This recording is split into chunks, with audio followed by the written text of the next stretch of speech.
Um gestor em uma empresa precisa conhecer bem seus funcionários, saber se desempenham bem uma função ou não, em quais áreas são mais eficientes, ou mesmo se interagem bem com outros membros da equipe. Esse conhecimento é essencial para garantir a qualidade dos projetos desenvolvidos. Na rede de dados em uma organização e mesmo na internet também é assim. É preciso conhecer os equipamentos, como eles se interconectam, seu desempenho, entre outras métricas, para garantir seu funcionamento correto. Por isso, o gerenciamento de redes é tão importante.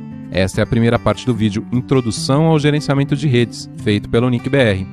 Uma empresa tem muitos funcionários, cada um com sua função. A estrutura é dividida em departamentos que funcionam de forma complementar. Uma boa empresa tem sempre uma descrição das tarefas de cada funcionário e dos processos que são de responsabilidade de cada departamento. Na rede de dados de uma organização, seja uma empresa usuária da internet ou mesmo um provedor de acesso, podem existir centenas, mesmo milhares de dispositivos. Se algo der errado e não existe nem ao menos um diagrama que descreva como as coisas estão interligadas e organizadas, como descobrir onde o erro se originou? Foi um equipamento, um cabo de rede? O primeiro passo de um bom gerenciamento é conhecer bem a topologia da rede. É preciso ter um inventário dos equipamentos, diagramas e documentos mostrando suas funções e como estão interligados. É necessário também que exista um sistema de backup automático de todas as configurações importantes dos servidores, roteadores e outros equipamentos, que seja capaz de guardar o histórico das modificações. Esse tipo de sistema pode gerar alertas sobre mudanças não autorizadas e pode ajudar a fazer as coisas funcionarem novamente, no caso de alguma alteração planejada ter efeitos colaterais não previstos. Além disso, deve-se conhecer o comportamento padrão da rede, ou seja, as métricas como velocidade, largura de banda, disponibilidade, quantidade de memória e CPU utilizados, etc., em uma situação normal de funcionamento. Imagine que na sua empresa há um chefe novo e ele marca uma reunião de equipe em seu segundo dia de trabalho. Por azar, o funcionário mais organizado e pontual tem um problema inesperado com o carro e se atrasa. O novo chefe, querendo impor respeito, o demite sumariamente. Seria justo? Não, mas sem conhecer o histórico fica difícil tomar a decisão mais acertada. Suponha que você tem um problema de lentidão na sua rede e percebe que o uso da memória do principal roteador está muito alto. Você diria que ele é o culpado? Compraria mais memória, talvez? E se esse for o seu comportamento normal? Como definir se algo está funcionando bem se você não conhece a baseline, se não sabe quais os valores usuais das métricas e como variam no dia a dia? Há ferramentas que permitem coletar diversos dados dos equipamentos e serviços na rede e guardar um histórico em formato gráfico. Os gráficos são muito úteis porque permitem facilmente distinguir variações cíclicas nos parâmetros medidos, como indicar também tendências de crescimento ou diminuição de longo prazo visualmente. Com eles, fica fácil saber se algum parâmetro é normal ou não no momento de um problema. Eles também podem ajudar a perceber, por exemplo, que a utilização de um link para a internet está crescendo aos poucos e planejar com antecedência a renegociação do contrato com o provedor de trânsito, ou perceber que o espaço em disco de um determinado servidor está diminuindo de forma lenta, mas contínua, e tomar as devidas providências antes que isso se torne um problema. Os equipamentos normalmente também guardam registros relacionados a seu funcionamento. São os logs. O log é responsável por manter um histórico da máquina, guardando informações como o acesso de usuários, de programas, eventos importantes, erros, etc. É recomendável armazenar os logs dos diversos equipamentos em um servidor central. Dessa forma, mesmo se um deles é comprometido de forma muito grave, ainda assim será possível analisar os registros do que aconteceu imediatamente antes do problema. Outro ponto importante é que todos os equipamentos devem ter seus relógios sincronizados usando o NTP e usar um fuso horário padrão, UTC, por exemplo. Isso ajuda a garantir a coerência dos logs e possibilita o cruzamento das suas informações, permitindo que relações de causa e efeito sejam identificadas.